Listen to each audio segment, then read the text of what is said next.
जय हिंद। मैं अनिल दुबे आजाद। आप देख रहे हैं डीआरएस लाइव टीवी। आप इसे शेयर, लाइक और सब्सक्राइब करें। हाँ, बेल आइकन दबाना न भूलें ताकि आप जुड़े रहें देश दुनिया की खबरों के साथ साथ अपनी लोकल खबरों से भी, जहां खबरें छिपती नहीं दिखती हैं। जिसमें दोनों लोकसभा हैं, जौनपुर लोकसभा, मछली शहर लोकसभा और आसपास की बहुत महत्वपूर्ण लोकसभा इंडिया गठबंधन के पक्ष में आई। इंडिया गठबंधन समाजवादी पार्टी और समाजवादी पार्टी का एक एक कार्यकर्ता, नेता, जिसने अपनी लड़ाई समझी, संविधान की बचाने की अपनी लड़ाई, बाबा साहब भीमराव अम्बेडकर जी का जो रास्ता था, डॉक्टर राममनोहर लोहिया का, नेताजी का जो रास्ता था, उस रास्ते पे चल करके यहाँ के नेता कार्यकर्ताओं ने एकजुट होकर के जो पार्टी का फैसला था उसके पक्ष में मतदान हुआ और परिणाम आप देखिए। बहुत दिनों के बाद दोनों लोकसभा समाजवादी पार्टी के पक्ष में आई। मैं एक एक मतदाता का धन्यवाद देता हूँ। पार्टी के संगठन के जितने भी हमारे कार्यकर्ता बूथ स्तर पे थे, गांव स्तर पे थे, संगठन के लोगों का मैं बहुत धन्यवाद देता हूँ कि उन्होंने समाजवादी पार्टी की इस लड़ाई में पूरी जिम्मेदारी के साथ मदद की है। और उसका परिणाम ये है कि अब दिल्ली की सरकार वो फैसले नहीं ले पा रही जो वो लेना चाहती थी। लेकिन उसके बावजूद भी आप और हम देख रहे हैं कि जब हर सवाल पर सरकार नाकाम हो गई है, आप उनसे महंगाई पर चर्चा करें। जब हम और आप आज यहाँ बातचीत कर रहे हैं, डीजल पेट्रोल की कीमतें बढ़ी हैं। ये अलग बात है कि सरकार कैसे गोल गोल जवाब दे रही है कि भार नहीं जनता पे पड़ेगा। सिलेंडर देखिए आप, जिसको फ्री देने की बात कही, आज फिर कीमत बढ़ गई। और जिस तरीके से अमेरिका आर्थिक रूप से पाबंदी लगा रहा है अपनी अर्थव्यवस्था बचाने के लिए, अगर वो अपनी अर्थव्यवस्था बचा रहा है और पाबंदियां लगा रहा है तो भारत की अर्थव्यवस्था को कौन बचाएगा? जब भारत की अर्थव्यवस्था नहीं ठीक चल पा रही है तो जो निवेश करने वाले लोग हैं अपना पैसा निकाल रहे हैं। उसका परिणाम ये है कि सेंसेक्स लगातार नीचे जा रहा है। महंगाई पे ये जवाब नहीं देना चाहते हैं। बेरोजगारी इतने बड़े पैमाने पे फैल गई है कि आने वाली सरकार अगर फैसले भी लेती है तो कब बेरोजगारी को दूर कर पाएगी? कुछ लोगों को लाभ पहुंचाने के लिए सरकार हर फैसला ले रही है। अभी मुद्रा योजना का 10 साल पूरे हुए हैं। आप खुद सोचिए, अगर 52 करोड़ लोगों को इन्होंने मुद्रा योजनाओं से जोड़ा है और ये बात उन्होंने सरकार में कही थी कि हर व्यक्ति को नौकरी मिलेगी इस मुद्रा योजना के माध्यम से, जो कारोबारियों की मदद की। अगर 52 करोड़ लोगों को इन्होंने मदद की है, 33 लाख करोड़, तो अगर एक व्यक्ति जिसको मुद्रा लोन मिला है, अगर उसने 2 लोगों को नौकरी दी है, तो इसका मतलब तो ये है कि नौकरी खत्म हो जानी चाहिए थी। अब नौकरी की जरूरत ही नहीं थी किसी को। ये तो उन्हीं की बात मैं कह रहा हूँ जो आपसे मैं आज शेयर कर रहा हूँ। और फिर हमारे मुख्यमंत्री कहते हैं कि अगले 3 साल में हम जीरो पॉवर्टी कर देंगे। हमारे मुख्यमंत्री जी कुछ जानते नहीं हैं। अगर उन्हें वीवो का मोबाइल दे दो तो कहो वो भी ना चला पाए, आईफोन दे दो तो कहो दीवार पे मार दें। क्या कह रहे हैं कि 3 साल में हम गरीबी दूर कर देंगे, जीरो पॉवर्टी कर देंगे। ये किस बात का नारा है? और फिर zero tolerance law and order के लिए सुप्रीम कोर्ट क्या कह रहा है? सुप्रीम कोर्ट कह रहा है जो बात हम लोग कहते थे वो बात सुप्रीम कोर्ट कह रहा है कि कानून व्यवस्था उत्तर प्रदेश में है ही नहीं, खत्म हो गई है। कानून व्यवस्था के नाम पर कुछ हो ही नहीं रहा है। मनचाह अधिकारी काम कर रहे हैं, मनचाह अधिकारी मुकदमे लगा रहे हैं, मनचाह लोग पैसे वसूल रहे हैं। और जौनपुर से बेहतर कौन नहीं जानता, याद करो वो पुजारी की घटना। क्या आज भी जेल में नहीं है पुलिस के लोग? मुझे वो दिन याद है जब एक बच्चा केवल टिकटॉक बना रहा था, वो मुस्लिम बच्चा था, टिकटॉक बना रहा था, पुलिस ने दबाव बनाया, उसके बाप पिताजी से पैसा लेना चाहते थे, जान चली गई। बाद में हमारा पूरा डेलीगेशन पार्टी का पहुंचा था, न जाने कितने बेगुनाहों को मार दिया। और यही जौनपुर है जहां पर अपनी नाकामी छुपाने के लिए बैंक डकैती के मामले में एक फेक इनकाउंटर किया था। फेक इनकाउंटर इसी जिले में हुआ था। और कैसी सरकार है सोचिए आप, जब सवाल खड़े हुए जवाब नहीं दे पाए तो उन्होंने बैलेंस करने के लिए छतरी की भी जान ले ली। ये बात आप लोगों से नहीं छिपी होगी क्योंकि आप लोगों ने तो करीब से चीजें देखी हैं। तो हर चीज़ की जब नाकामी हो गई, ये जो वक्फ बिल लाए हैं नाकामी का पर्दा है। अपनी तमाम जो उनकी नाकामी हैं योजनाओं की, जो कुछ नहीं जनता को कर पाए, इसलिए इस तरह के कानून ला रहे हैं। समाजवादी पार्टी ने लोकसभा में भी स्वीकार नहीं किया था। आने वाले समय में भारतीय जनता पार्टी जाने वाली है। भारतीय जनता पार्टी पीडीए की ताकत को, पीडीए की एकजुटता का सामना नहीं कर सकती भारतीय जनता पार्टी। और इसीलिए क्या कह रही थी मुख्यमंत्री जी, 80 और 90, ये मैंने नहीं कहा। अगर पूर्व में किसी ने कहा हो, मेरे मुंह से आपने कभी नहीं सुना हुआ 80 और 90। मैं उन्हीं मुख्यमंत्री जो 80-90 कह रहे हैं, मैं उनसे जानना चाहता हूं कि हम 80 में आते हैं कि 20 में आते हैं, 80 में है कि 20 में। अगर वो ये नहीं बता पा रहे हैं तो वो समझ लें ये लड़ाई 90-10 की है। और 90-10 में इसलिए बोल रहा हूँ कि हर पीड़ित अपमानित पीडीए के साथ है। आप में से बहुत सारे लोग समय समय अपमानित हुए होंगे, हमारे प्रेस के साथी भी जानते हैं परेशानियां। इसलिए पीडीए की ताकत से भारतीय जनता पार्टी मुकाबला नहीं कर पाएगी। 2027 को लेकर क्या तैयारी है? वो आ रहा है उत्तर प्रदेश से। क्या बसपा से गठबंधन करने आ रहे हैं क्या? राम गोपाल जी को लेकर के जो धमकी भरे अंदाज में उन्होंने बयान दिया, उसको लेकर के आपकी क्या? देखिए, बहुत पुरानी कहावत है, उसको कहना नहीं चाहता हूँ, क्योंकि हम समाजवादी लोग झगड़ा नहीं लगाना चाहते। एक उन्हीं का विधायक कपड़े फाड़ करके, या कपड़े फट गए, पुलिस ने इतना मारा, सुनने में आ रहा है कि पुलिस ने ऐसा उनका कुर्ता कपड़ा खींचा कि कुर्ता कपड़ा फट गया। भगवान श्री राम के दर्शन करने भी वो फटे कपड़े में गए थे, और अभी भी फटे कपड़े पहन रहे हैं वो।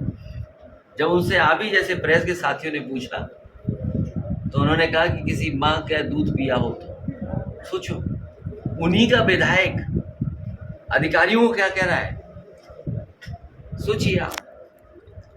ये हारे हुए लोगों के बारे में कुछ बोलना नहीं है। और फिर इतिहास के पन्ने अगर पलटता है कोई, मैंने कहा राम जी या सुमन जी के साथ अगर किसी का कभी बसपा में रहे दद्दू प्रसाद, अब आपके साथ आगे कैसे सपा और मजबूत होने जा रही है? अभी बहुत सारे लोगों को जोड़ने का काम होना है। अजय जी, मुख्यमंत्री जी कह रहे हैं हर साल इलेक्शन होने से भ्रष्टाचार बढ़ता है, विकास की दर में कमी आ जाती है, जो है 2034 तक वन इलेक्शन का हो जाएगा। उनसे कहिए कि पूरे उत्तर प्रदेश का एक फेज में चुनाव करा के दिखा दो। पूरे उत्तर प्रदेश का one nation one election.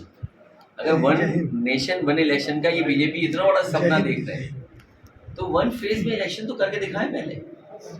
UP का एक फेज में इलेक्शन करा दें। क्यों हम ईवीएम को देखें, बैटरी चार्ज है कि नहीं चार्ज है, कम चार्ज है कि ज़्यादा चार्ज है। और फिर ट्रम्प जो अमेरिका के राष्ट्रपति, सुना नहीं आपने, उन्होंने कहा कि कुछ गड़बड़ है इस मशीन में, टेक्नोलॉजी में गड़बड़ है। एलन मस्क कह रहे हैं गड़बड़ है। आप सोचिए भारत में क्या पाबंदियां लग गई हैं। चिंता का विषय ये है कि आपकी अर्थव्यवस्था चल नहीं रही है। आप सब दूसरे देशों से ले रहे हैं कारोबार, वो बाजार हमारा खा जा रहे हैं। कम से कम भारतीय जनता पार्टी को अमेरिका से सीखना चाहिए, और इन्हें भी पाबंदी चीन पे लगा देनी चाहिए। रेखा गुप्ता, ये कौन है? दिल्ली के सीएम। उनसे आपका परिचय हो तो मिलाओ जाके आप। इनका परिचय तो होगा, मुझे लगता है आपको जाना चाहिए मिलने वहाँ। समाजवादी पार्टी दैनिक जागरण नहीं पड़ेगी, मैं तो नहीं पढ़ूंगा। एक चैनल के लिए आपने बोला कि वो कांग्रेस के पक्ष में है या कुछ इस तरह, क्योंकि उनके मालिक हैं कांग्रेस के, उसमें किसी को छिपा नहीं है, कोई छिपी बात नहीं है। और कोई बात ऐसी नहीं मैं कहता हूँ जो न पता हो किसी को। समय समय पर ये चीज़ें हैं। कभी नेताजी ने एक अखबार की प्रतियां जलवाई थी, अखिलेश यादव एक अखबार के लिए भरपाट के लिए कह रहे हैं। तुम सच लिख दो, अगर तुम ना जेल चले जाओ तो बताओ। कई पत्रकार साथी हैं, सच दिखा दें तो प्रशासन हो सकता है तुम पे कुछ कार्रवाई कर दे।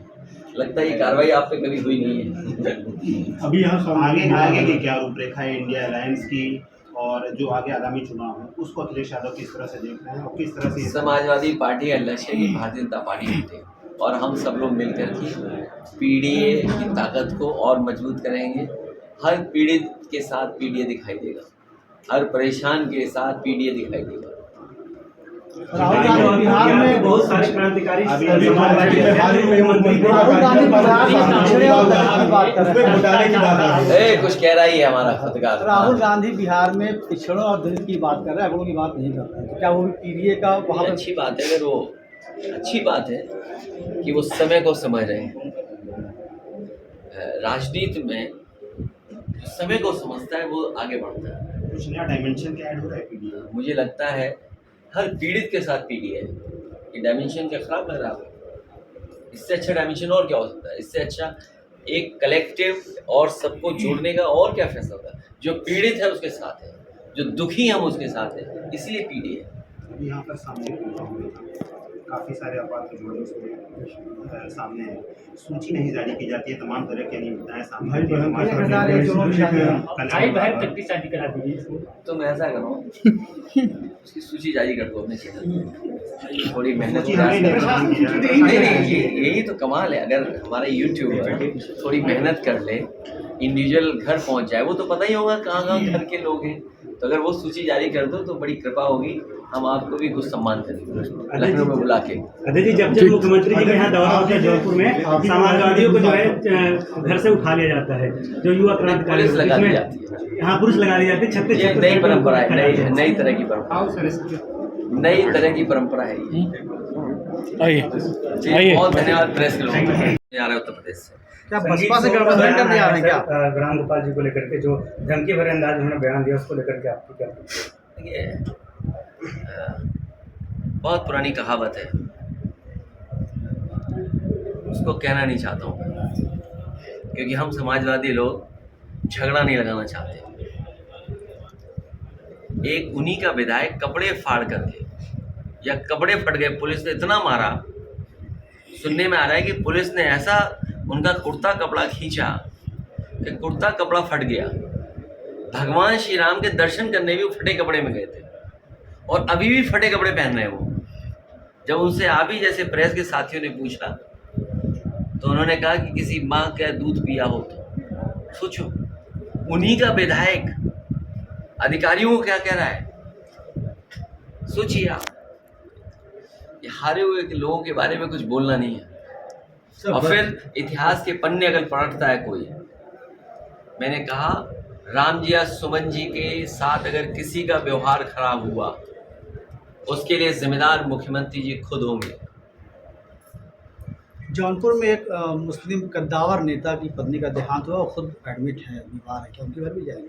नहीं, मैं नहीं जा पाऊँगा, मैं बहुत पुराने हैं, मैंने ही उन्हें बनाया, मैं उनका पूरा ख्याल रखूँगा, हमारी पार्टी पूरा ध्यान रखेगी। कुछ ही दिन पहले अभी प्रदेश अध्यक्ष जी भी घर होकर के आए थे। ये घर छूट गया था, प्रदेश अध्यक्ष जी नहीं आ पाए थे, हमारा कार्यक्रम आना तय था। कल हमारा ईद और होली मिलन का है, मैं जौनपुर जब आऊँगा तो उनके बसपा से भी गठबंधन करने जा रहे हैं क्या आप 27 में? बीजेपी का सवाल मत पूछो। जो वक्फ कानून के खिलाफ आप लोग सुप्रीम कोर्ट जाएंगे क्या? जो बुलडोजर ये नया जो वक्फ कानून बना है इसके खिलाफ आप लोग सुप्रीम कोर्ट जाएंगे? हमारी पार्टी अपनी कानूनी और जो लोग सुप्रीम कोर्ट गए हैं हम उनके पक्ष में हैं। आपने लोकसभा में सुना होगा, समाजवादी पार्टी के राष्ट्रीय प्रमुख महासचिव ने यही स्टेटमेंट दिया था कि अब हमारे पास एक ही रास्ता है, सुप्रीम कोर्ट जाए।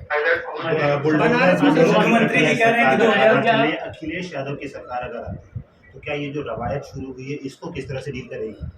जो आपका जौनपुर का मेडिकल कॉलेज आधा अधूरा पड़ा हुआ है, इलाज के लिए चले जाओ तो डॉक्टर मार दे आपको। इतनी शानदार बिल्डिंग बनी है, ये वही बिल्डिंग वही कॉन्ट्रैक्टर आर्किटेक्ट थे जिन्होंने लोकसभा बनाई है।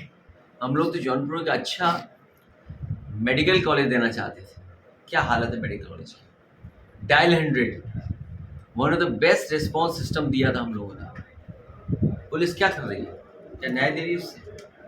जो एम्बुलेंस सर्विसेज दी थी हम लोगों ने, वो इसीलिए दी थी कि गरीब अगर गांव में है, उसको तकलीफ परेशानी है तो फ़ोन करे, एम्बुलेंस आए, उसकी मदद कर दे। और गर्भवती महिलाओं के लिए फ्री थी। उस व्यवस्था का क्या हुआ? और फिर जहाँ कहीं भी समाजवादियों ने लैपटॉप दिया वो आज भी चल रहा होगा।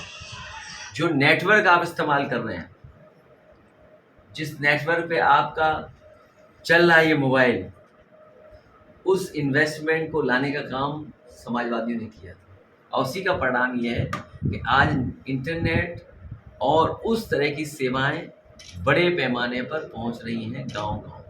मुख्यमंत्री और बिजली, ये केवल मीटर लगा रहे हैं, बिजली महंगी कर रहे हैं, सस्ती नहीं होने दे रहे हैं बिजली। और हमारे मुख्यमंत्री जी तो एक कारखाना नहीं लगाए बिजली का। मुख्यमंत्री जी बोला है 2034 तक हमारे नेशनल इलेक्शन कर रही है। ये घटनाएं जो वाराणसी में हो रही हैं दुखद हैं। और अगर संख्या और नंबर्स हम देखें, अगर देश में सबसे ज़्यादा असुरक्षित महिलाएं कहीं हैं तो उत्तर प्रदेश में। मुख्यमंत्री जी पुलिस का कह रहे हैं कहना है कि अब नए 2024 तरह के तक वन माफिया नेशन पैदा वन हो रहे इलेक्शन हैं। हो जाएगा। विपक्ष को इसको पुलिस परेशान की क्यों मानते हैं? पुलिस खुद ही माफिया का काम कर रही है। आपको नहीं पता क्या? आपको पता होगा घटना बरेली की, पुलिस ढूंढ रही पुलिस को, पुलिस अपहरण कर रही है, पुलिस ही एफआईआर लिखा रही पुलिस ने, और पुलिस ही पकड़ के ला रही है। ये कभी देखा आपने? सुना हुआ है कभी आप?